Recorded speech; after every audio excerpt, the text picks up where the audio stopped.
बिस्मिल्लाहिर्रहमानिर्रहीम अस्सलाम वालेकुम। आज हमारा सेकंड ईयर बियोलॉजी से नेक्स्ट चैप्टर शुरू हो रहा है जो कि केमिकल कोऑर्डिनेशन है। तो आज इस वीडियो लेक्चर में हम लोग केमिकल कोऑर्डिनेशन की जो है इंट्रोडक्शन करेंगे और इंशाल्लाह आगे जो है अपनी सीरीज़ में एक एक चीज़ को क्लियर एक्सप्लेन करेंगे। तो सबसे पहले केमिकल कोऑर्डिनेशन की डेफिनेशन देखते हैं कि भाई ये जो केमिकल कोऑर्डिनेशन है इसका मतलब क्या है। केमिकल कोऑर्डिनेशन मैंने कहा कि the type of coordination during which chemical secretion is takes place. दो पॉइंट से आप लोगों ने याद रखने हैं।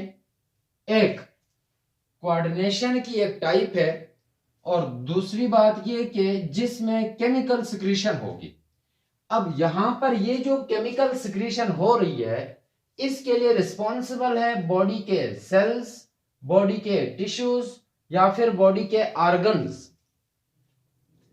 बॉडी के सेल, टिश्यू या फिर ऑर्गन से केमिकल सिक्रीशन हो, ऐसी कोऑर्डिनेशन का नाम केमिकल कोऑर्डिनेशन है। अब सवाल ये है कि why chemical coordination takes place inside our body. तो वो इसलिए कि for the control of body activity, body activity को कंट्रोल करने के लिए ये जरूरी है कि कोई केमिकल सिक्रीशन हो। एक और कोऑर्डिनेशन हम लोग पढ़ेंगे जिसमें नर्वस कोऑर्डिनेशन की बात करेंगे, स्पेशली न्यूरॉन यानी कि central nervous system and peripheral nervous system के बारे में हम लोग नेक्स्ट चैप्टर में इंशाल्लाह बात करेंगे। लेकिन इस चैप्टर में हम लोगों ने बात करनी है केमिकल सिक्रीशन की। तो यहां पर दो चीजें हम लोगों ने याद रखनी है। एक है टाइप ऑफ कोऑर्डिनेशन। मैंने लफ्ज कोऑर्डिनेशन यूज किया है, तो इस कोऑर्डिनेशन का मतलब क्या है? कोऑर्डिनेशन कहते हैं linkage between two or more parts of our body to control the stimulus in body. Body के अंदर स्टिमुलस को कंट्रोल करने के लिए हमारे बॉडी के दो या फिर दो से ज्यादा पार्ट्स का आपस में जो लिंकेज है, उस लिंकेज का नाम क्या है? कोऑर्डिनेशन है। अब कोऑर्डिनेशन में मैंने कहा केमिकल सिक्रीशन होगी।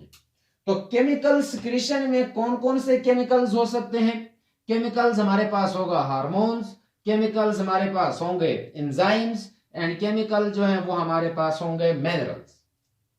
तो केमिकल कोऑर्डिनेशन में इन तीन चीजों की जो है वो सिक्रीशन होगी, specially hormones, enzymes and minerals. और हम लोग इस चैप्टर में जो केमिकल कोऑर्डिनेशन है, इस केमिकल कोऑर्डिनेशन के चैप्टर में बात करेंगे हार्मोन्स की। अब हार्मोन्स हैं क्या, हार्मोन्स की हिस्ट्री क्या है, हार्मोन का नेचर क्या है, और साथ में जो है हार्मोन का जो सोर्स है, कहां से कौन सिक्रीट कर रहा है, ये इस चैप्टर में हमारा मेन फोकस होगा। तो यहां पर मैंने कहा है केमिकल सिक्रीशन में एक होगा हमारे पास हार्मोन्स, एक होगा एंजाइम्स और साथ में जो है मिनरल्स होंगे। तो इस केमिकल सिक्रीशन के लिए हमारे बॉडी के अंदर दो सिस्टम्स हैं। एक सिस्टम का नाम हमारे पास है एंडोक्राइन सिस्टम और दूसरा सिस्टम जो है वो है एक्सोक्राइन सिस्टम। आप लोगों को पता है, आप लोगों ने पहले तकरीबन 5th-6th क्लास में एंडोक्राइन और एक्सोक्राइन को डिफाइन कर चुके हैं आप लोग।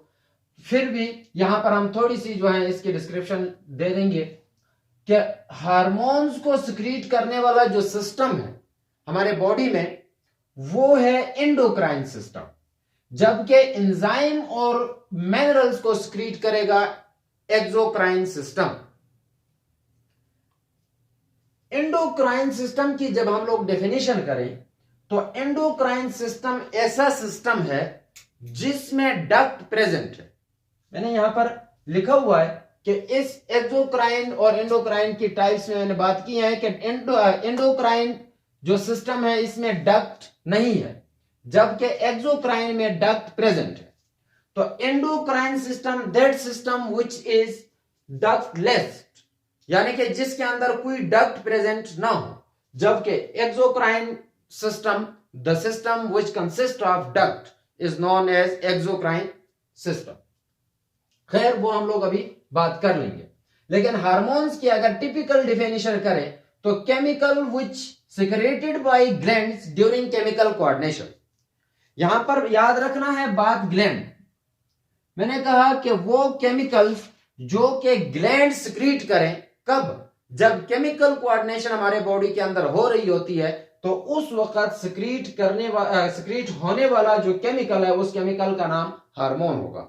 और इस हार्मोन को सिक्रीट करेगा कौन? ग्लैंड्स। ग्लैंड्स क्या चीजें? तो ग्लैंड सिंपली हमारे बॉडी के सेल्स, हमारे बॉडी के ऑर्गन्स और या फिर हमारे बॉडी के जो है टिश्यूज जो कि रिस्पॉन्सिबल है, जो कि सिक्रेटरी है इन नेचर, उसको हम लोग नाम देते हैं ग्लैंड्स। यानी कि बॉडी के कुछ सेल्स ऐसे हैं जिनका नेचर जो है वो सिक्रेटरी है, कुछ सिक्रीट करते होते हैं, और कुछ ऑर्गन्स ऐसे हैं जो कि कुछ केमिकल्स जो है वो सिक्रीट करते हैं। इसी तरह कुछ टिश्यूज हैं जो कि कुछ केमिकल्स को सिक्रीट करते हैं। तो उन सेल्स, उन टिश्यूज और उन ऑर्गन्स का नाम हमारे पास होता है ग्लैंड। उनको हम लोग ग्लैंड कहते हैं। अब जब ग्लैंड में मैंने कहा सेल, तो कौन से सेल ऐसे हैं जो एक्ट करते हैं एज अ ग्लैंड? तो इसके लिए हमारे पास सेल का नाम है goblet cell. Goblet cells are most abundant glands in our body. तो गॉबलेट सेल जो है वो सिक्रीट करेंगे म्यूकस को, और म्यूकस की कंपोजिशन तो आप लोगों को पता है, हम लोगों ने फर्स्ट चैप्टर में भी डिस्कस किया था कि mucus is composed of mucin. खैर, तो ये हमारा टॉपिक नहीं है, लेकिन यहां पर जो बात मैंने लिखी थी कि सेल्स होंगे, बॉडी के सेल्स होंगे, या फिर बॉडी के टिश्यूज होंगे, या फिर बॉडी के ऑर्गन्स होंगे, जिनका काम होगा कि कोई केमिकल सिक्रीट करे, तो उसको हम लोगों ने कहा था ग्लैंड। तो सेल हमारे बॉडी के अंदर गॉबलेट सेल्स हैं जो कि म्यूकस को सिक्रीट करते हैं। इसी तरह टिश्यू जो है हमारे बॉडी के अंदर एसिनस टिश्यू और साथ में आइलेट ऑफ लैंगरहान, ये हमारे पास जो है पेनक्रियाज में हम लोग एसिनस टिश्यू और एसिनर सेल्स की बात करेंगे, साथ में आइलेट ऑफ लैंगरहान की बात करेंगे, अल्फा सेल, बीटा सेल्स वगैरह जो हैं वो उसकी बात हम लोग कर लेंगे। तो ये हमारे बॉडी के टिश्यूज हैं जो कि एक्ट करते हैं एज अ ग्लैंड। फिर ऑर्गन में आप खुद ही सोचिए, पेनक्रियाज एक ऑर्गन है, तो पेनक्रियाज, ओवरऑल पेनक्रियाज की बात करें तो वो ऑर्गन है। इसी तरह लिवर है, फिर हमारे पास थायराइड है, मुख्तलिफ किस्म के ऑर्गन, पिट्यूटरी ग्लैंड है। तो ये जो ऑर्गन्स है इनका नाम हमारे पास जो है ग्लैंड है, because they secrete some chemicals. Clear? अब largest exocrine gland in our body, अगर हम अपनी बॉडी की जो बात करें जिसमें लार्जेस्ट ग्लैंड की बात करें, तो largest gland, overall largest gland भी हमारे पास होगा liver. Liver is the largest gland, but liver is exocrine. Liver gland जो है वो एक्सोक्राइन ग्लैंड है, जबकि एंडोक्राइन में जो लार्जेस्ट ग्लैंड है वो हमारे पास है thyroid gland. Thyroid gland which is largest endocrine gland in our body. Thyroid gland जो कि लोकेटेड होता है इन द नेक रीजन। खैर, आगे इस चीज को एक्सप्लेन कर भी लेंगे। अब ग्लैंड्स की टाइप्स, तो ग्लैंड की टाइप, जिस तरह मैंने एंडोक्राइन सिस्टम, एक्सोक्राइन सिस्टम रखा था, तो वो ग्लैंड्स जो कि एंडोक्राइन सिस्टम में इन्वॉल्व हैं उनको एंडोक्राइन ग्लैंड का नाम देंगे, और वो ग्लैंड जो एक्सोक्राइन का पार्ट है उसको हम लोग नाम देते हैं exocrine gland. Endocrine glands are ductless, इनके अंदर कोई डक्ट नहीं होता। Therefore it is dependent upon blood circulatory system. इनके पास कोई डक्ट नहीं है, ये अपने सिक्रीशन को डायरेक्टली पोर करेंगे इनटू ब्लड। ब्लड के अंदर जब ये पोर करें तो ब्लड जो है टारगेट साइट तक इनकी सिक्रीशन को लेके जाएगा, मींस दैट हार्मोन्स को लेके जाएगा टारगेट साइट तक। दूसरे नंबर पर हमारे पास है एक्सोक्राइन ग्लैंड। तो exocrine glands are ducted gland, means that इनमें डक्ट प्रेजेंट है, so these are independent on blood circulatory system। Blood circulatory system पर डिपेंड नहीं करते। इसका मतलब यह है कि ये जो एक्सोक्राइन ग्लैंड है वो ब्लड मतलब उसको टारगेट साइट तक अपना सिक्रीशन पहुंचाने के लिए ब्लड की जरूरत नहीं पड़ती, जबकि एंडोक्राइन सिस्टम को अपनी जो सिक्रीशन है उस सिक्रीशन को टारगेट साइट तक पहुंचाने के लिए ब्लड की जरूरत होती है। क्योंकि इसके अंदर कोई डक्ट नहीं है, वो डायरेक्टली अपनी जो सिक्रीशन है वो पोर्ट करेगा इनटू ब्लड। फिर बार बार डक्ट डक्ट कह रहा हूं मैं यहां पर, तो डक्ट आप लोगों को भी पता है, डक्ट इज अ वेसल्स, ठीक है ना। डक्ट जो है वो हम लोग वेसल्स की बात करते हैं, ब्लड वेसल्स की भी बात की हम लोगों ने, ठीक है ना। तो वेसल्स के मुख्तलिफ टाइप है, ब्लड सर्कुलेशन और दूसरा जो है नॉन ब्लड सर्कुलेटेड डक्ट्स है। तो यहां पर ब्लड सर्कुलेशन में आप लोग फर्स्ट ईयर में आप लोगों ने बात की सर्कुलेशन वाले टॉपिक में, क्या उस वक्त हम लोगों ने डक्ट्स, दो तरह के डक्ट्स पढ़े थे, एक ब्लड वेसल्स जो कि ब्लड की सर्कुलेशन के लिए रिक्वायर्ड थे, जबकि दूसरे लिम्फेटिक वेसल्स जो कि लिम्फ के लिए यानी कि लिम्फ की सर्कुलेशन के लिए रिस्पॉन्सिबल थे। इसी तरह जो नॉन ब्लड सर्कुलेटेड डक्ट्स हैं वो हमारे पास ग्लैंड डक्ट्स हैं, यानी कि ग्लैंड वेसल्स हैं। अब यहां तक तो जो कुछ था वो हम लोगों ने कंप्लीट किया अपनी डेफिनेशन को। अब कंप्लीट भी क्लियरली कंप्लीट नहीं हुआ। एक डेफिनेशन की जो एक लाइन थी वो रहती है, जो कि हम लोगों ने कहा था सिक्रीशन, जो केमिकल कोऑर्डिनेशन में जो सिक्रीशन हो रही है उसको हम लोगों ने नाम दिया था हार्मोन्स का। तो अब यहां पर हार्मोन की टिपिकल डेफिनेशन तो ये है, केमिकल जो कि सिक्रीट हो रहा हो ड्यूरिंग केमिकल कोऑर्डिनेशन उसको हम लोग हार्मोन का नाम देते हैं। लेकिन एग्जैक्ट इसकी डेफिनेशन क्या होगी?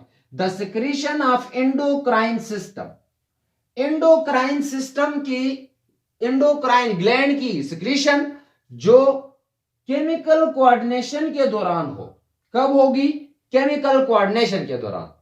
विच are synthesized inside the body, यानी कि बॉडी के अंदर सिंथेसाइज्ड हो रहे हैं। किसकी बात हो रही है? बात हो रही है हार्मोन की। मैंने कहा हार्मोन ऐसा केमिकल है जो ड्यूरिंग केमिकल कोऑर्डिनेशन सिक्रीट हो रहा है through endocrine system. Endocrine system उसे सिक्रीट कर रहा है और ये सिंथेसाइज्ड होते हैं इनसाइड आवर बॉडी। तो यहां पर बॉडी से मुराद है ग्लैंड्स, हमारे जो ग्लैंड्स हैं वो सिक्रीट करेंगे। तो कौन से ग्लैंड करते हैं? एंडोक्राइन ग्लैंड करते हैं। लेकिन ग्लैंड जो है सिक्रीट तो कर रहा है, इनसाइड द बॉडी जो है वो बन रहा है, सिंथेसाइज हो रहा है हार्मोन ग्लैंड्स के अंदर, लेकिन perform their function in other part of body. Body के दूसरे पार्ट में ये अपना फंक्शन जो है वो परफॉर्म करेंगे। बन कहां पे रहा है? ग्लैंड्स के अंदर, लेकिन फंक्शन उसी ग्लैंड में नहीं कर रहा। अब फर्ज करो थायराइड ग्लैंड में कोई हार्मोन बन रहा है, तो वो हार्मोन वहां से निकलेगा और दूसरे पार्ट ऑफ द बॉडी में जाकर अपना जो है फंक्शन परफॉर्म करेगा। तो इसको कहा जाता है हार्मोन। हार्मोन की डिस्कवरी में हमारे पास दो साइंटिस्ट हैं, एक का नाम है बेलेस और दूसरे का नाम है स्टार्लिंग। बेलेस और स्टार्लिंग ने 1909 में फर्स्ट हार्मोन डिस्कवर किया था और उस फर्स्ट हार्मोन का नाम हमारे पास जो है सेक्रेटिन हार्मोन है। Secretin hormone is the first discovered hormone by Bayliss and Starling. और दूसरी बात, ये जो वर्ड हार्मोन दिया गया है, द वर्ड हार्मोन यानी कि term hormone was introduced by Starling. Starling ने टर्म इंट्रोड्यूस किया है और डिस्कवरी में स्टार्लिंग और बेलेस दोनों का जो है रोल इसमें है। यहां तक हमारा डेफिनेशन जो है हम लोगों ने जो बात की थी, हमारा जो इंट्रोडक्टरी वीडियो लेक्चर था वो कंप्लीट हो गया। केमिकल कोऑर्डिनेशन की डेफिनेशन जो है ओवरऑल कंप्लीट हुई। थोड़ी सी हम लोगों ने इसकी हिस्ट्री भी देख ली हार्मोन्स की, और साथ में जो है एक हल्का सा कंसेप्ट जो है उसको डिस्कस किया। इंशाल्लाह हम लोग जो है नेक्स्ट क्लास में यहां पर जो हार्मोन है, हार्मोन की डेफिनेशन तो हम लोगों ने कर ली है, हार्मोन का नेचर जो है उसको डिस्कस करेंगे और साथ में ग्लैंड्स की बात करेंगे कि भाई एंडोक्राइन ग्लैंड जो है वो टोटल हमारी बॉडी में कितनी है और कौन कौन सी है, उनके फंक्शन क्या है, ये इंशाल्लाह हम लोग बात करेंगे। तो आज के लिए आप लोगों से मैं इजाजत चाहूंगा। अस्सलाम वालेकुम।